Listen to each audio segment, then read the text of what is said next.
¿Qué tal, chicos? Aquí estamos con una nueva entrevista. Estamos con Vander, support de Rogue, que se acaban de clasificar tanto primeros de la liga regular como para los Worlds. First of all, thank you very much, Vander, for your time, for your kindness, and first of all, congratulations for making into the playoffs into the with this first seed and into the Worlds.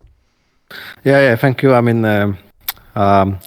played in LEC for a long time. It's actually the first time I win like the regular season as well. Mhm. So that's nice. And on top of that, we already quarantined at Worlds, so there's a bit of less pressure on us because we know we're going there. So I think we can focus on our practice and what we wanna do like a bit easier, right? Because it's not like we have to win the first best of five we play.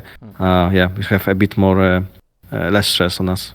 How does it feel for you? Because for most of your teammates, it can be the first time. It's setting from you and Hansama, which is the second time I think. Your Yeah. first time in your first time at Worlds was in 2016 with H2K, and you have been like two times pretty close to get there Yeah. with Schalke 04 and last played with Rogue with that corky package from Larson who was a little bit doomed. How's it feel for you? Because for some of your teammates it's the first time and I can understand the hype they can feel, but how's it feel for you to make it into the Worlds like 4 years after that? Yeah. So I mean, a lot of the times in my career, I was like one game best of five of Mhm. making walls. I think like 3 or 4 times already, even back in the days in Rocket as well. Yeah, it feels great to come back after 4 years. Especially, I mean, it like was tough sometimes. Every player wants to go there, right? And then I failed it a few times, and it was like the self talk sometimes was hard as well. You have to. Mhm. Tell yourself that I mean, it's like you ask yourself if you can make it or like what was wrong and how you're gonna achieve it, right? And I didn't really know the answers, but yeah, I'm happy. I guess I can still play well enough to Mhm. go there, right? What have changed the most into the Rogue roster coming from 2019 into that? Because you are one of the teams who made less changes. You just changed one position. That was the Hansama coming into the ADC role.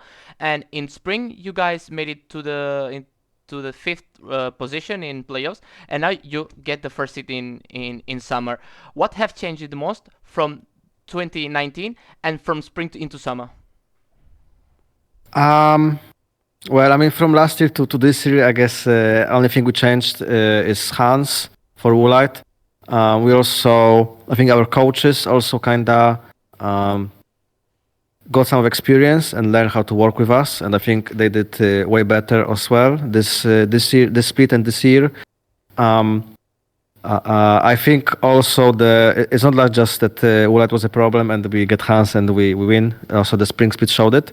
I think all of us kind of improved from last year to spring, and then from spring to summer. I think all of us kept improving, and I think everyone is really strong individually in our team, and that's also what makes our like early games more. I think we won like we're the best early game team kinda from stats at least. I mean, people don't really think like this because we are not playing that explosive as some of the teams. So we don't have like those crazy fights that pull us ahead, but we kinda are good enough on like lanes, and our junglers also knows how to play around us.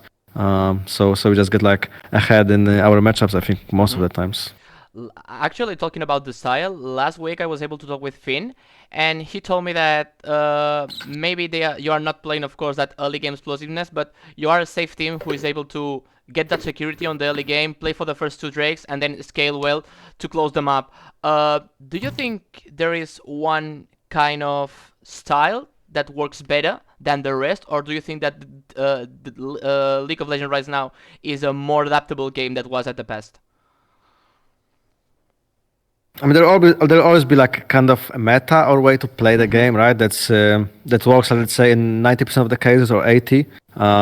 But I think it mainly depends on champions and what compositions you go for and how you understand as a team and how enemy team understands it. Mm-hmm. Um, and then you just try to execute it. Mm-hmm. I think we often have like those compositions, or we had them that we are not that strong early game, but we're also not weak. So we don't really have to force fight because we'll have better spikes later in the game. But if someone wants to get something from us, we will contest it. Mm-hmm. And I think that was a lot of early games from us this split. Um, I don't know. Like I don't think we are that safe early game. I think on bot we played quite aggressive, and we always try to get leads. I think Inspired also likes to gank a lot, so I wouldn't say we're a safe team early game, but we don't do stupid mistakes like some other teams do. That's what I think. Mhm. Uh, I mean, talking about a little bit more into the world stage, you still guys, of course, still don't know which stage you're gonna start with from because that depends on the players' performances. What do you prefer? Because of course, a lot of the team prefer starting from the main stage directly, but historically, some Western teams, especially, have done pretty well on world stage, starting from the bottom, starting from the play-in, like for example Cloud9, or for example that 2080 G2 who made it into the semifinals. What do you prefer? Do you think that playing stage helps teams to adapt better to the stage? Of course, if they are a rookie team like you.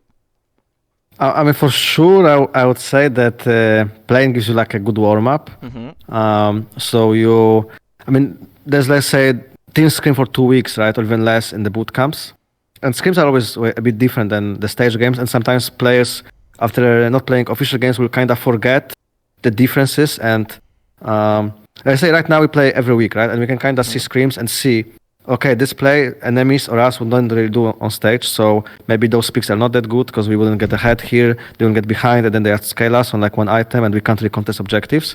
But if you play like only screens for like 2-3 weeks, I think people kind of lose this lose this I train know, of no. thought, and then they go into what works in scrims onto stage and group stage, and it's just like best of 5 games, and if you play bad, you're out.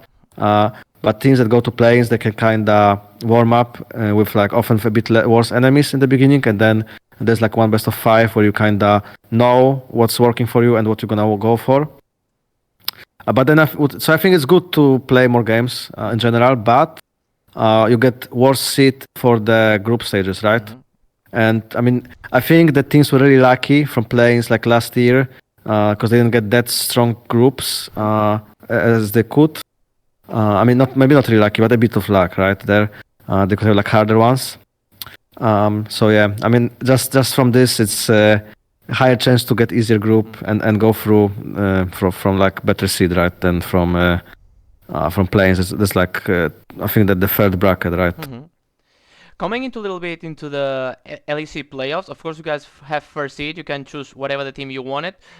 Apart from the team you wanted to pick, what do you think is your best adaptation coming into the best of 5 format? Because as we know, regular season is played in best of 1, which changed drastically when it comes into the playoffs. What do you think is the point row can perform better from best of 1 into best of 5? Honestly, I'm not sure. I think um, I think there were some really unlucky games that we lost the split. I think honestly we could have been like 15-3 or something like that, or even like 16-2. I think the only games we kinda lost were the one against Misfits and G2 in the first half of the I split. remember that. Yeah, the games those games we kind of deserve to lose, and I think last 3 that we lost were kind of unlucky with the Nashors. I think if we got those Nash, we would close them out. So I think this kind of stuff doesn't matter that much because it's just one game, best of 5. I think it depends on the. I don't know if we're gonna be stronger or worse in best of 5. It just depends on our preparation those 2 weeks and what other teams do. But I think we are smart enough. I'm smart enough to how the drafts can go in best of 5s and how to adapt them. So I don't really worry too much about playing best of 5 now. I don't think we're like a best of 1 team. I think we are actually more of a like a big serious team because we tend to play more controlled and calculated, which in theory doesn't really reward you that much in best of 1s. But for sure it rewards you more in best of 5s where even if enemies get lucky or like they outplay you once, it's low chance they will do it again. Okay, so last question for me would be talking about worlds and not only worlds but internationally speaking, who would be that player for Vander who works not as a mirror but someone especially in support role that Vander says, okay, this guy, I like how this guy plays because he knows what he has to do, I like his mechanics, whatever. Who would that be? I mean, I would say the Dragon X support. I mean, I wouldn't say he's like a mirror of me. He plays a bit different than me, but I think I mean I watch how Dragon X plays, and he's like really good. So I tend to see and try to learn from some stuff from him, or maybe not even learn, but let's say uh, confirm my turn of thoughts. Let's say if I think this is a good matchup, or that's how you should play this matchup, and he does the same, I'm kinda feel like okay. I think I'm right because both of us kind of think the same way, so it should be like this. It's high chance it's gonna work. So yeah, I think this guy's really good, and he also has like a really good ADC, which I have. So I think I have to work a bit more on my more I aggressive know. support picks for playoffs, and then we're gonna play. I'm gonna play like similar to him, I think. Okay, so that's everything from me. Vander, thanks again for your time, for your kindness. Big congratulations again for playoffs, first seed, and world stage. So hope to see you back. That would mean you have won, so that's everything for me. Yeah, thank you very much Thank for you the very much. interview, and yeah, um, greetings to all the Spanish viewers. Thank you very much. Muchas gracias. Y a vosotros, chicos, espero que os haya gustado. Dale un buen like, dale un buen sub y nos vemos en la siguiente entrevista. Hasta luego.